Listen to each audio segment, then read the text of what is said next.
Ölkədə və dünyada baş verən ən son hadisələrdən xəbərdar olmaq üçün videonu bəyənib, kanala abunə olub, bizə dəstək ola bilərsiniz.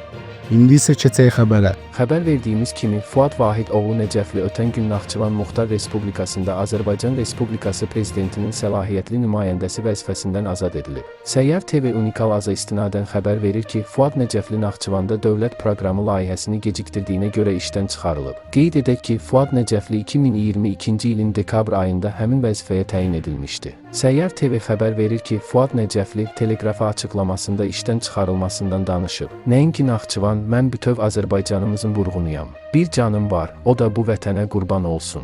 Allah cənab prezidentimizin canını sağ etsin, onu qorusun. Sizin peşə yolunuz şərəfli yoldur. Araşdırma etmək mümkündür və bu sizin hüququnuzdur. Mənim nə iləsə bağlı açıqlama verməyim subyektiv olar. Siz isə obyektiv olmalısınız. Bütün peşəkar insanlara salam deyirəm. O, Naxçıvandan Bakıya qayıdan zaman təyyarədə çəkilərək sosial şəbəkələrdə yayılan fotosundan da danışıb. Naxçıvana uçan təyyarələrin biznes sinfi olmur. Bir salon olur və fotoda mən gözləmə zalında deyil, təyyarədəyəm. Qeyd edək ki, Fuad Nəcəfli sözü gedən vəzifəyə 2022-ci ilin dekabrında təyin olunmuşdu.